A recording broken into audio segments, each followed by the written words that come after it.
자, 안녕하십니까.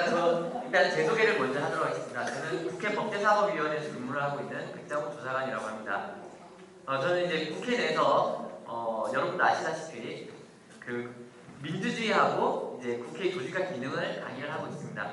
근데 이제 헌법하고 민주주의 이런 걸 강의를 하다 보니까 너무 재미가 없고 일단 제가 수업을 들을 때만 해도 사실 너무 졸려가지고 도저히 못 듣겠더라고요. 근데 이걸 어떻게 하면 좀 재밌게 전달할 수 있을까? 그리고 사실은 좀 국회에 대한 이미지가 상당히 좀 안 좋습니다. 네, 맨날 싸우고 맨날 시위하고 근데 이제 안에서 근무하고 있는 직원 입장에서 사실 정말 최악의 이럴 수는 없잖아요. 그래서 이거를 좀 뭔가 좀 여러분들하고나 일반 시민분들 아니면 좀 이제 좀 이해를 좀 시켜드리고자 좀 이제 좀 편하게 다가갈 수 있는 방법이 없을까 고민하다가 이 제목을 오늘 간식을 하면서 정했다는 얘기를 아까 전해드렸습니다.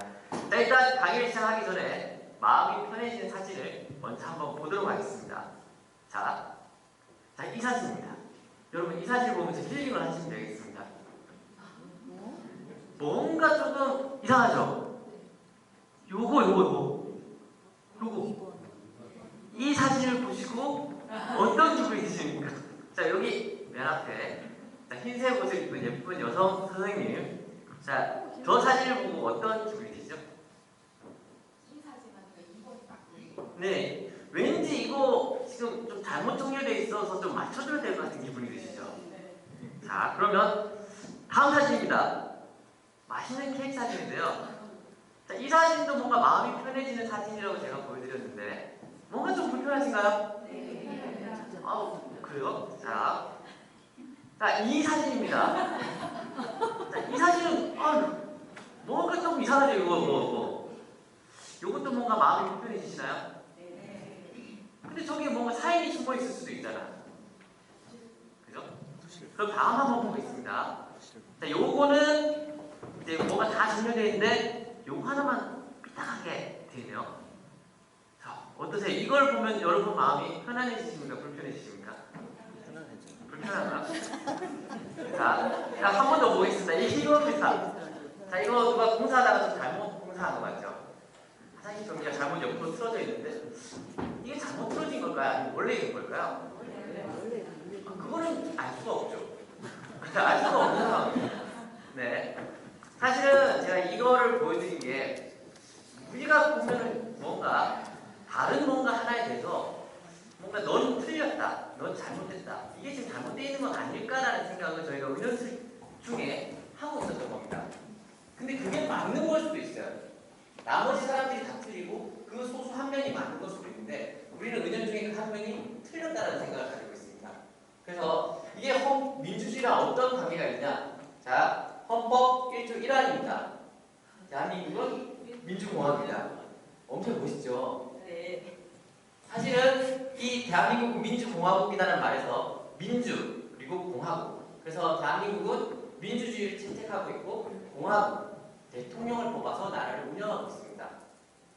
그 다음에 1조 2항을 한번 보시면 대한민국의 주권은 누구한테 있다? 국민에게 있습니다. 그러면 아까 같이 연결을 좀 해보시면 자, 대통령을 뽑아서 나라를 운영하는 국가에 저희는 살고 있습니다. 그리고 민주주의를 채택하고 있는데 민주주의를 채택하고 있는 그 권력은 어디서 나온다? 국민에게서 나오고 있습니다. 그러면 여기서 잠깐 퀴즈를 드리도록 하겠습니다. 자, 지금 앞에 핸드폰을 들고 계시는 검은색 옷을 입은 예쁜 선생님께서는 자, 북한은 민주주의 국가일까? 자, 근데 북한은 보통 나라 이름이 어떻게 되죠, 원래? 조선민주주의인민공화국. 자, 그러면 여기서 우리는 궁금증이 생기고 있습니다. 그러면 북한은 민주주의를 채택하고 있고 공화국을 채택하고 있다는 소리예요. 그러면 똑같은 우리나라 정치 체제는 똑같다는 소리입니다. 근데 북한은 우리가 민주주의 국가라고 하지는 않습니다. 왜 그렇죠? 한 명이 의사결정을 독점하고 있기 때문에 그렇습니다. 그래서 북한과 우리나라의 차이는 가장 중요한 건 의사결정을 누가 독점을 하느냐, 국민이 가지고 있느냐, 아니면 한 명이 결정을 하느냐, 거기서 결정 차이가 나고 있습니다. 그런데 크게 동감은 좀 안 가시죠?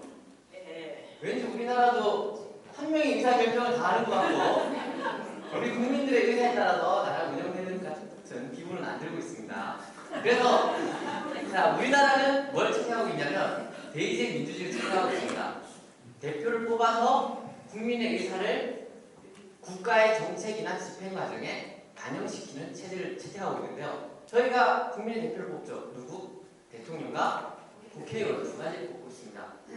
공화국을 채택하고 있기 때문에 어쩔 수 없이 대통령을 뽑죠. 근데 대통령의 그 혼자 독재하는 걸 방지하기 위해서 국회의원을 뽑아서 견제하도록 하고 있습니다. 자, 다들 아실 것 같은데 제가 너무 길게 설명하는 것 같은데요. 자, 그렇다면 민주주의는 국민이 그 나라의 정책 결정이나 집행 과정에서 국민의 의사에 따라서 결정을 하는 정치 체제입니다. 그러면 당연히 뭐가 기본이 되어야 되냐면 다수결 원칙이 기본이 되어야 됩니다. 자, 그러면 여기서 제가 다수결을 한번 해보도록 하겠습니다. 사실 군대는 지금 저희 남자들만 가고 있어요.